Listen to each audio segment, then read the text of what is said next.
আলাইকুম viewers, welcome to super English care. প্রিয় সহকর্মীবৃন্দ এবং শিক্ষার্থীবৃন্দ, আজকে আমরা মূলত অপিনিয়ন ম্যাটার্স যে এক্সপিরিয়েন্স রয়েছে ক্লাস 9-এর 1 নাম্বার এক্সপিরিয়েন্স সেটা পড়ব। এর আগে আমি এই এক্সপিরিয়েন্সের দুটো ক্লাস নিয়েছি।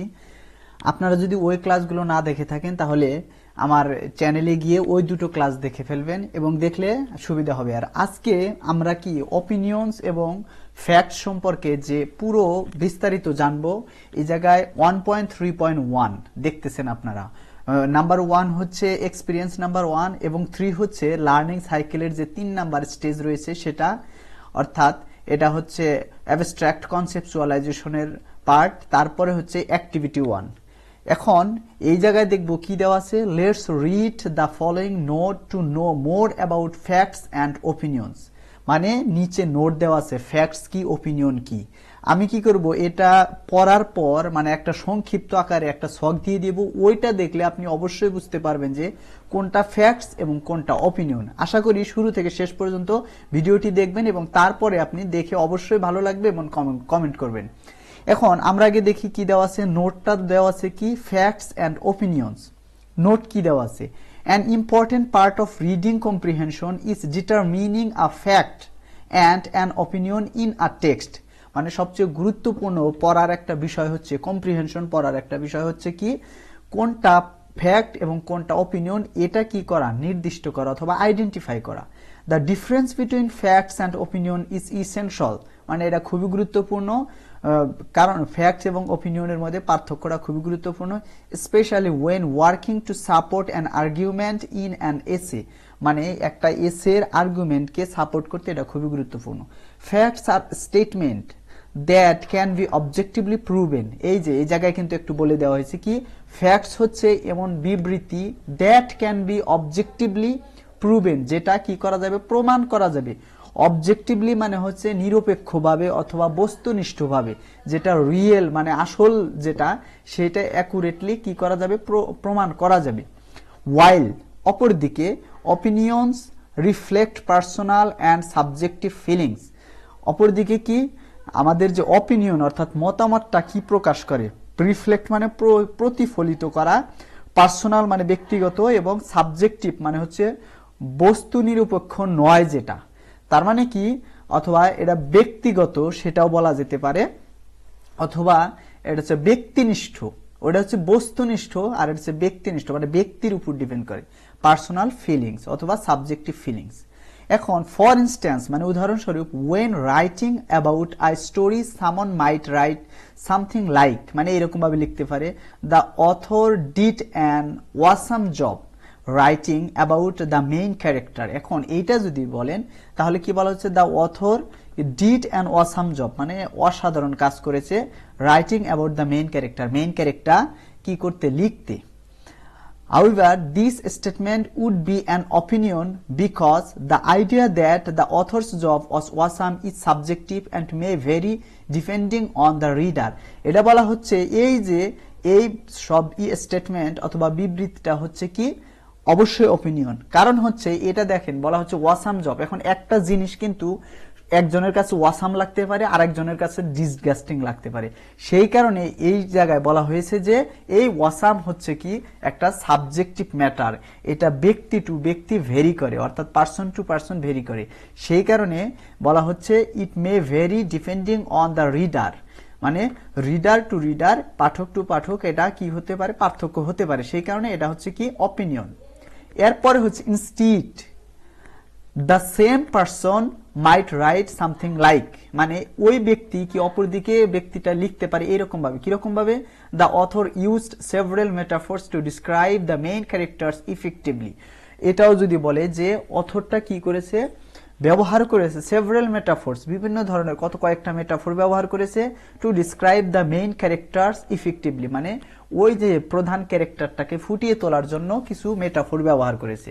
এখন এই জায়গায় বলা হচ্ছে this would be a fact, এটা হবে একটা ফ্যাক্ট, বিকজ কারণ the writer would be able to point out metaphors in the text that prove this. এখন বলল যে এই লেখক কি করেছেন, ওই একজন মেইন ক্যারেক্টারকে ফুটিয়ে তুলতে কতগুলো মেটাফোর ব্যবহার করেছেন। এখন যদি আপনার বিশ্বাস না হয় তাহলে আপনি কি করবেন, ওই বইটা পড়বেন, পড়ে দেখবেন যে আসলে কি মেটাফোর আছে কিনা। তা মেটাফোর যদি থাকে, অনেকগুলো মেটাফোর থাকলে তাহলে আপনি বুঝবেন যে না এটা ঠিক বলেছে, তার মানে এইটা আপনি প্রমাণ করতে পারতেছেন। কিন্তু ওইটা কিন্তু ওয়াসাম না ডিসগাস্টিং, এটা আপনার প্রমাণ করার কোনো 100% প্রমাণ করার কোনো অপশন নাই, কারণ এটা পার্সন টু পার্সন ভেরি করে। এখন এই জায়গায় বলছে when we read a text, যখন আমরা একটা টেক্সট পড়ি, it is not always easy to distinguish between facts and opinions, মানে এটা কিন্তু সহজ না যে একটা ফ্যাক্টস নাকি ওপিনিয়ন এটা ডিস্টিংগুইশ করা, মানে পার্থক্য নিরূপণ করা খুবই সহজ নয়। টু আইডেন্টিফাই দেম, এগুলা কি নির্ণয় করতে, we need to read the passage sentence by sentence, মানে ওই প্যাসেজটা কি সেন্টেন্স বাই সেন্টেন্স পড়তে হবে। অ্যান্ড আস্ক টু কোয়েশ্চেন্স, মানে দুটো প্রশ্ন করতে হবে। কি প্রশ্ন? Number 1, can statement be proven to be true or false, অর্থাৎ যে বিবৃতিটা রয়েছে সেই বিবৃতিটাকে কি প্রমাণ করা যাবে সত্য নাকি মিথ্যা।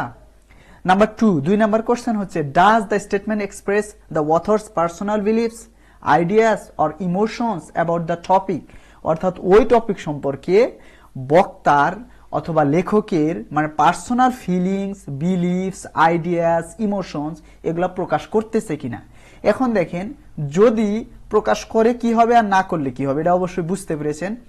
If the answer to the first question is, মানে যদি এই কোশ্চেনের answer it can not be proven, মানে প্রথম কোশ্চেনের অ্যান্সার করলেন যে প্রশ্ন করলেন যে এটা কি প্রমাণ করা যাবে, যদি দেখেন যে না যাবে না, তাহলে নিশ্চিতভাবে বুঝতে পারবেন কি যদি না যায় তাহলে এটা হবে।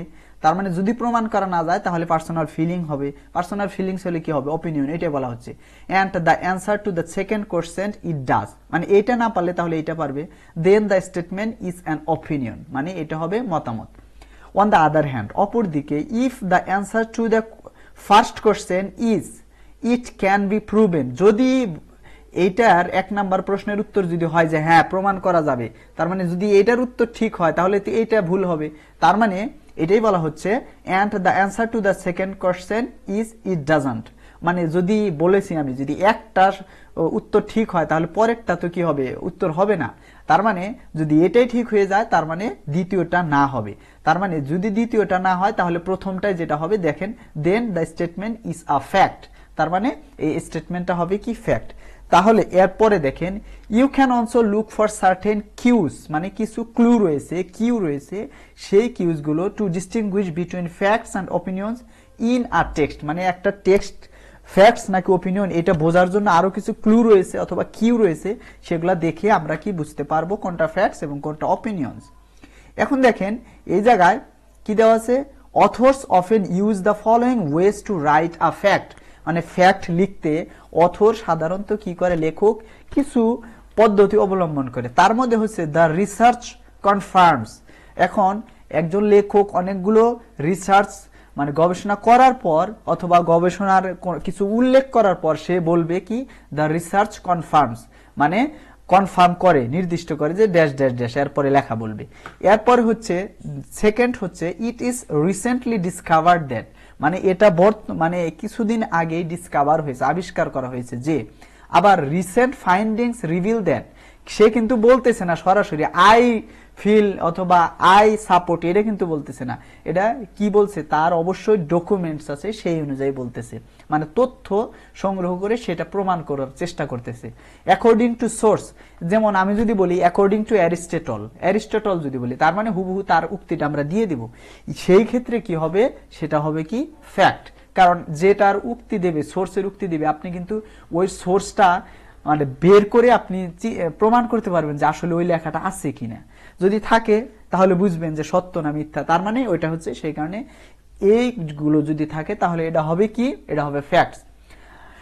এখন এই জায়গায় বলেছে আর ইউজুয়ালি ফলোড বাই ফ্যাক্ট, মানে এইগুলা থাকে সাধারণত কি ফ্যাক্টসে।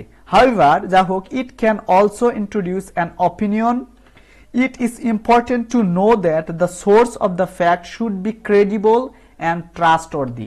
আরেকটা বিষয় হচ্ছে যে সোর্সটার কথা বলা হচ্ছে সেই সোর্সটা যাতে কি হয়, ক্রেডিবল হয়, মানে বিশ্বাসযোগ্য, এবং ট্রাস্টওয়ার্দি মানে যারা যেটাকে বিশ্বাস করা যাবে, বিশ্বাসযোগ্য। এখন এই জায়গায় কনভার্সলি মানে অপর দিকে, এখন একটা সোর্স দিল যে অ্যাকর্ডিং টু ফেসবুক পোস্ট, এখন ফেসবুকের তো অনেক ভুয়া জিনিস রয়েছে, তার মানে এটা কোনো সোর্স হতে পারে না। এইরকম ভাবে যে যাতে রিয়েল হয়, ট্রাস্টওয়ার্দি হয়, সেই সোর্সগুলো কি আমরা ফ্যাক্ট হিসাবে গ্রহণ করব। কনভার্সলি মানে অপর দিকে, বিপরীত ক্রমে, authors use the following clues to give their opinions, মানে কি করে যারা লেখক রয়েছেন তারা এই ক্লুগুলো ইউজ করে, কি ব্যবহার করে, যেমন আই থিঙ্ক মানে আমি বিশ্বাস করি, আই বিলিভ আমি বিশ্বাস করি, আই ফিল আমি অনুভব করি, in my opinion, some people think, my friends think, my parents think, some people claim, argue, he or she claims or argue. তার মানে এগুলা বোঝাই যাচ্ছে এটা হচ্ছে কি হবে, অপিনিয়ন হবে। আবার ইউজ অফ সাম অ্যাডজেক্টিভস, কিছু অ্যাডজেক্টিভ রয়েছে লাইক অলওয়েজ, যদিও এগুলো অ্যাডজেক্টিভ না, আমরা এই যেটা দেখি, তাহলে কি হবে, awful, wonderful, beautiful, ugly, better, best, worst, delicious, disgusting, enjoyable, favourite, তারপরে for, against, good, bad, inferior, এগুলো যদি থাকে তাহলে সেগুলা কি হবে, অবশ্যই সেগুলা হবে কি, অপিনিয়ন। এখন এই জায়গায় দেখেন কি বলছে, learning to tell facts and opinion is one of the most important skills, মানে যতগুলো স্কিল রয়েছে মানে ফ্যাক্টস নাকি ওপিনিয়ন এটা বলাটা খুবই গুরুত্বপূর্ণ, এটা শেখাটা খুবই গুরুত্বপূর্ণ। It not only helps us to analyse information and distinguished between facts and opinion, এটা শুধু আমাদেরকে ইনফরমেশন অ্যানালাইজ করতে অর্থাৎ বিশ্লেষণ করতে এবং ফ্যাক্টস অ্যান্ড ওপিনিয়নের পার্থক্য করতে শেখায় না, বাট ইট অলসো অ্যাসিস্টস মানে আমাদেরকে সহায়তা করে us in choosing reliable sources and making our independent decisions, আমরা স্বাধীনভাবে সিদ্ধান্ত নিতে পারি এর মাধ্যমে। This skill reflects your critical thinking ability and makes you more reading capable, মানে এটা আমাদের কি করে, ক্রিটিক্যাল থিঙ্কিং অ্যাবিলিটিটা কি বৃদ্ধি করে এবং আমাদেরকে আরো রিডিং ক্যাপেবল করে, মানে আরো সক্ষম করে তোলে। ইন আওয়ার ডেইলি লাইফ, আমাদের যে জীবন রয়েছে প্রাত্যহিক জীবনে, not everything that we here or read is always true, সবসময় কি হয় না, সত্য হয় না। We need to learn how to identify what is true and what is not, আমাদেরকে কি করতে হবে, শিখতে হবে কোনটা সত্য এবং কোনটা সত্য নয়। Therefore it's important to B able two tell the difference between facts and opinion and decide what to believe and what is simply someone's viewpoint, তার মানে এটা শিখলে আমরা বুঝতে পারবো যে কোনটা আসলে সত্য এবং কোনটা বিশ্বাস করা উচিত এবং কোনটা সত্য নয় সেটা বিশ্বাস করা উচিত নয়, মানুষের একটা view point. This helps us to resist attempt to influence, persuade or pressure us, মানে আমাদেরকে মানে বিভিন্ন ভাবে ইনফ্লুয়েন্স করে আর কি। আলটিমেটলি অবশেষে separating fact from opinion is central to understanding information thoughtfully, মানে খুব ভালোভাবে শেষে আমাদেরকে কি করে, ফ্যাক্টস এবং অপিনিয়ন সম্পর্কে আমাদেরকে মানে বুঝতে সহায়তা করে। এখন আমার কাজ হচ্ছে যে এখন এই ক্লাসটা নিতে একজন টিচার কি করবে আমরা সেইটা একটু দেখব, কারণ টিচার নির্দেশনা খুব গুরুত্বপূর্ণ। এই জায়গায় টিজিতে দেখব কি রয়েছে, এই জায়গায় activity 1.3.1, through this activity student will go through not a title facts, note একটা আছে ওইটা দেবে।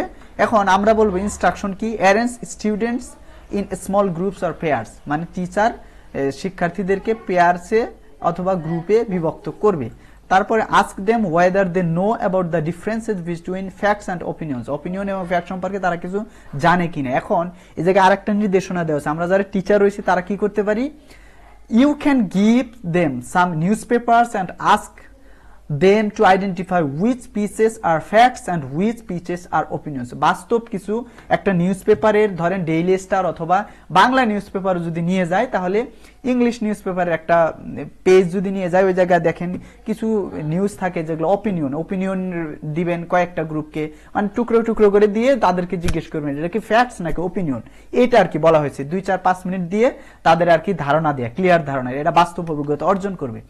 After getting their responses, tell each group to go through the given text, মানে এই কাজটা আগে করব তারপরে এই টেক্সটে আমরা নিয়ে যাব। Tell them to underline the words and sentences to find difficult, মানে তাদের কাছে যেগুলা কঠিন মনে হবে সেটা আর কি করবে। তারপরে হচ্ছে You can ask each group to explain what they have understood by reading the text, মানে তারা এই টেক্সটটা পড়ে কি বুঝেছে এটা। তারপরে you can facilitate a question answer session provide constructive feedback after each presentation, প্রত্যেক গ্রুপ প্রেজেন্টেশন দেওয়ার পর আমরা ফিডব্যাক দিব। এখন কমপ্লিট ইন 2 ক্লাসেস দিয়েছে, কিন্তু আমরা যে হার্ড কপি পেয়েছি ওইটা কিন্তু এক ক্লাসে দিয়েছে, তার মানে আপনি এটা এক ক্লাসে শেষ করবেন। এখন আমি একটা নোট সংক্ষিপ্ত আকারে দিচ্ছি। এই জায়গায় দেখেন পেয়ার গ্রুপে লেকচার 3 ফ্যাক্টস এবং ওপিনিয়ন সম্পর্কে আপনি সংক্ষিপ্ত একটু ধারণা নিতে পারেন। এই জায়গায় থেকে কমপ্লিট একটা ধারণা, অত বেশি যদি পড়ার না সময় থাকে আপনি এটা কি করবেন, একটা স্ক্রিনশট নিয়ে রাখবেন এবং এইটা আপনি পড়তে পারবেন। যেমন ফ্যাক্টস, এই জায়গায় দিছি ফ্যাক্টস, এরপর হচ্ছে ওপিনিয়ন্স। এই জায়গায় ডেফিনেশন দিছি, দেখেন ফ্যাক্টস আর statement that can be objectively proven. Fact হলো বিবৃতি যা বস্তুনিষ্ঠভাবে প্রমাণ করা যায়, এটা ডেফিনেশন। আর ক্যারেক্টারিস্টিক্স অথবা ক্লুজ, এর ক্যারেক্টারিস্টিক্স এবং ক্লুজ কি, ওই জায়গায় যে 3টা দেওয়া ছিল এই জায়গায় আলাদা করেছি। The research confirms it is certain is recently discovered that, অথবা রিসেন্ট ফাইন্ডিংস রিভিল দ্যাট, তারপরে অ্যাকর্ডিং টু সোর্স, এটা দেওয়া হয়েছে। এখন ওপিনিয়ন্স এর ওইরকম আমি আলাদা করেছি, দেখেন opinions reflect personal and subjective feelings, এটা আপনি সংক্ষিপ্ত আকারে শিক্ষার্থীদেরকে মানে এক কথায় বলে দিতে পারেন। Opinions reflect personal and subjective feelings, অর্থাৎ মতামত ব্যক্তিগত বা আত্মনিষ্ঠ অনুভূতি প্রতিফলিত করে। এখন এটার ক্যারেক্টারিস্টিক্স কি, এই জায়গায় দেখেন, এই জায়গায় দেওয়া রয়েছে। এর আগে আমরা যেগুলো পড়েছি এটা আমি it expresses author's personal belief ideas or emotions about the topic, এটা টপিক সম্পর্কে এগুলো প্রকাশ করে। It can not be proven, এটা প্রমাণ করা যাবে না। তারপরে অথর যেগুলা মতামত প্রকাশ করার জন্য এগুলা ইউজ করে আই থিঙ্ক, আই বিলিভ, এগুলা এর আগে পড়েছি। আবার এই জায়গায় সংক্ষিপ্ত আকারে দিয়েছি ইউজ অফ সাম অ্যাডজেক্টিভস, ওই জায়গায় such as awful, wonderful, beautiful, ugly, এগুলা সাধারণত কি করে ইউজ করে। তার মানে আপনি যদি এটাও একটা স্ক্রিনশট দিয়ে রাখেন তাহলে আপনার কি হবে, যে কোনো সময় কাজে লাগবে। আশা করি এ পর্যন্ত যে ভিডিও দেখেছেন অবশ্যই ভালো লেগেছে। যদি ভালো লেগে থাকে তাহলে অবশ্যই একটা লাইক এবং কমেন্ট দিবেন, এবং এর পরবর্তী ভিডিও পাওয়ার জন্য অবশ্যই এই চ্যানেলটা সাবস্ক্রাইব করবেন। আরেকটা বিষয়, আমার ভিডিও সাধারণত আমি যে ভিডিওগুলো দেই 4টার পরে দেই, 4টা থেকে আপনি এর পরে পাবেন আর কি, বিকাল 4টার পরে। তার মানে আপনি ভিডিও দেখতে গেলে ওই সময় নতুন ভিডিও পাবেন, 4টার পরে নতুন ভিডিও পাবেন। আজকের মতো এখানে শেষ করতেছি। এর পরের যে অ্যাক্টিভিটি রয়েছে সেটা নিয়ে আসবো। আসসালামু আলাইকুম।